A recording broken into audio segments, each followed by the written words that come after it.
Friends, வீட்டில் இருக்கிற பொருளை வச்சு நம்ம ஓன் வாட்டர் பம்ப் எப்படி செய்யலாம் அப்படின்றத இன்றைக்கி இந்த வீடியோவில் பார்க்க போகிறோம். வீடியோ ஃபுல்லாக ஸ்கிப் பண்ணால் பாருங்கள். இதுக்கு தேவையான பொருட்கள் பார்த்தீங்கன்னா ஒரு பலூனு, ஒரு drill machine, glue gun, plastic bottle, small glass, straw, water, air pump இது எல்லாமே எடுத்து ரெடியாக வச்சுக்கோங்க ஃப்ரெண்ட்ஸ். இதில் வந்து நம்ம ஓன் வாட்டர் பம்பை பலூன் அண்ட் பாட்டில் வச்சு எப்படி செய்யலான்றதை பார்க்கலாம் வாங்க. ஸோ உங்களுக்கு தேவையான பொருட்கள் எல்லாத்தையுமே எடுத்து வச்சுக்கோங்க ஃப்ரெண்ட்ஸ். ஸோ ஃபஸ்ட்டு ஒரு பாட்டில் எடுத்து வைங்க. பாட்டில் எடுத்து வச்சுட்டு என்ன பண்ணுங்கள் அப்படின்னா வந்து அடுத்து ஒரு drill machine. So drill machine எடுத்துக்கோங்க. அதில் ஒரு சின்ன ஹோல்ஸ் போடுங்க.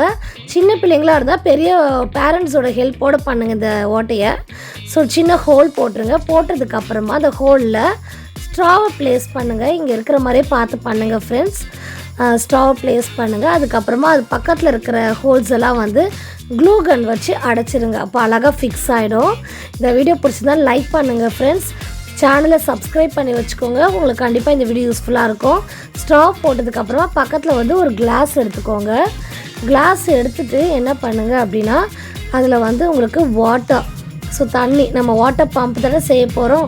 ஸோ அந்த மூடியை ஓப்பன் பண்ணிவிட்டு அதில் என்ன பண்ணுங்கன்னா ஃப்ரெண்ட்ஸ், நீங்கள் தண்ணியை அந்த பாட்டிலில் போட்டுருங்க. சரிங்களா?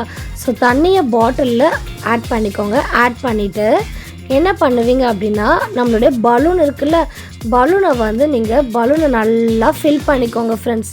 ஸோ எய்தர் இந்த பம்ப் வச்சு ஃபில் பண்ணிக்கோங்க, இல்லைனா நீங்களே கூட ஊத முடிஞ்சால் ஊதி நல்லா பெருசாக வந்து ப்ளோ பண்ணிக்கோங்க. ப்ளோ பண்ணிவிட்டு அதை அப்படியே எடுத்து என்ன பண்ணுங்கன்னா அதோட பாட்டில் மேலே வச்சு டைட் பண்ணுறங்க. ஸோ என்ன ஆகும், அந்த ஏர் கீழே ரிலீஸ் ஆகி வாட்டர் ஃபில் ஆகிடும். ஈஸியாக இருக்குங்களா? சிம்பிளாக பண்ணிடலாம். இது மாதிரி பண்ணி எப்படி இருந்துச்சுன்றதை கமெண்ட் செக்ஷனில் எனக்கு போடுங்க. ஸோ ப்ரெஷர் க்ரியேட் ஆகும்போது ஏர் ட்ராப்ட் இன்சைட் த பலூன் வந்து ஏர் கொஞ்சம் கொஞ்சமாக ரிலீஸ் ஆகும்போது அந்த ஃபோர்ஸ் ஸ்ட்ரா வழியாக வந்து பம்ப் பண்ணி தண்ணி வெளியில் வர்றதுக்கு யூஸ்ஃபுல்லாக இருக்கும். இதுதான் வந்து இதோட பிரின்சிபல். தேங்க்ஸ் ஃபார் வாட்சிங். Please subscribe.